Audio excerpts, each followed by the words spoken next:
wabarakatuh. Excellency the juries, the committee of kitchens, and my beloved brothers and sisters.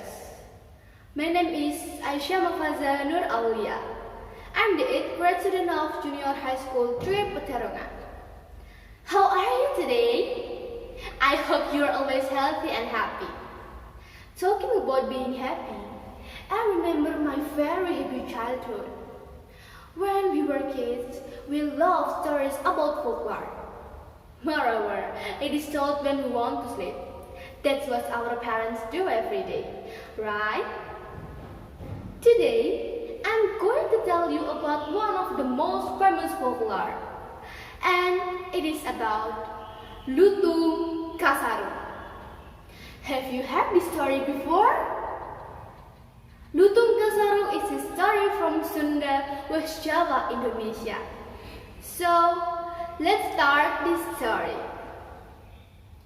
Once upon a time, there was a king named Prabu Tapa Agung, who had led a kingdom in West Java for a long time. He was getting old and therefore he wanted to choose a successor. But unfortunately, he had no son. He thought of choosing one of his daughters, Purbararang and Purbasari. But it wasn't an easy choice. They were both very pretty and smart. The only difference was their temperament. Purbararang was rude and dishonest, while Purbasari was kind and caring. So, with those considerations, Prabu Tapa Agung finally chose Purbasari to be successor. Purbararang didn't agree with her father's decision. "It's supposed to be my father.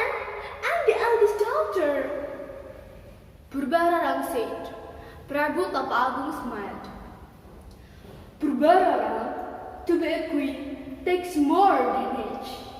There are many other qualities that one must possess," explained Prabu Tapa Agung wisely. "What does Purbasari have that I don't, father?"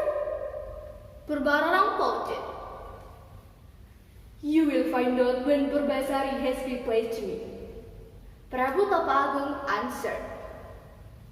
After the discussion, Purbararang went back to her room. "And nuts up! Father chose Purbasari to be successor and not me? I have to do something," Purbararang said.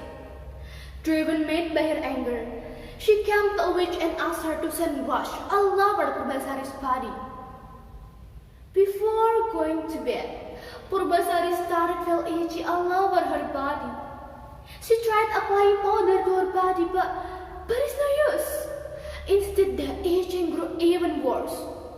She didn't want to scratch it, but she just couldn't help it.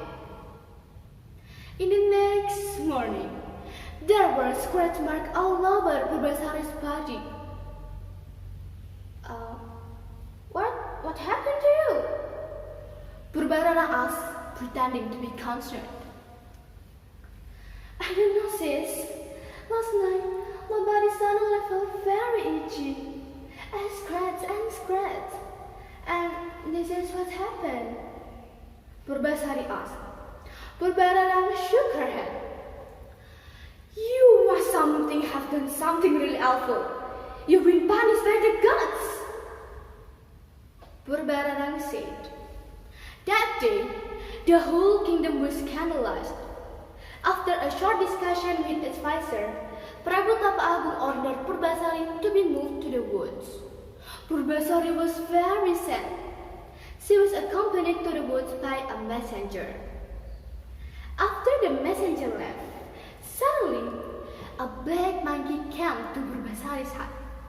He carried a bunch of bananas and some animals looked on.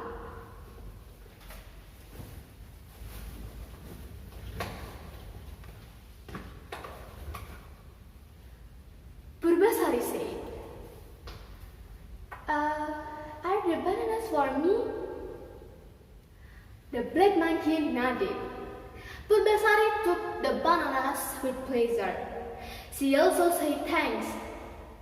The other animals that were looked on also seemed to smile. "Are you willing to be my friend?"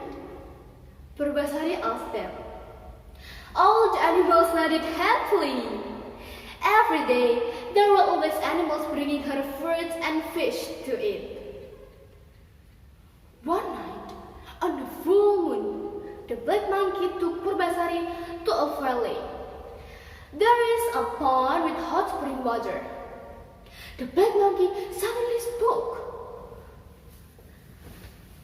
"The water of this pond will heal your skin," the black monkey said. Purbasari was very surprised.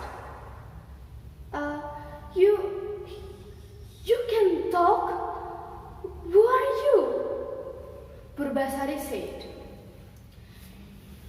You will find out in time," the monkey said. Purbasari didn't want to force the monkey.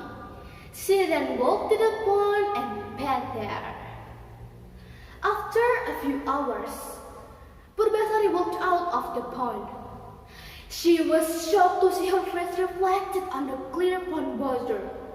Her face was beautiful again with smooth and clean skin. I'm cured! I'm cured!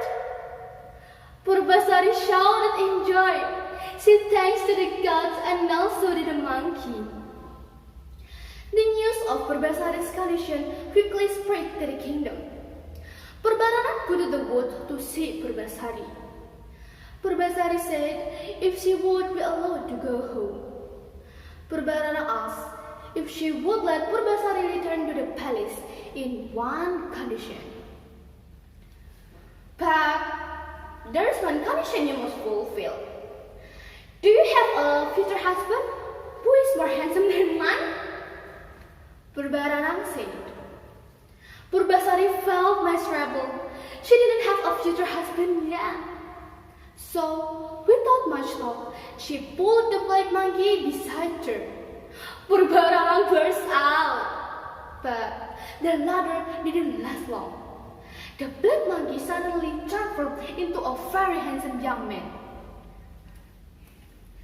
"I'm a prince from Kingdom Far Away. I was cursed to be monkey because of a mistake I committed. I could regain my true home only if there's a girl who would be willing to be my wife," said the young man. Finally, Purbarana gave up. She accepted Purbasari as the queen and also confessed everything she had done. Please forgive me. Please don't punish me, Purbasari," Purbarana said, asking for forgiveness. Instead of being angry, Purbasari smiled. "I forgive you, sis. I forgive you," Purbasari asked. Soon after, Purbasari became a queen and beside her, there was a very handsome prince. The farmer monkey known as Lutung Kasaro. From this story, we can conclude that good person will always become the lucky one, and the evil person will always get the worst. That's my story. Hopefully, we can take lessons for our life. Thanks for listening to my story and see you. Wassalamualaikum warahmatullahi wabarakatuh.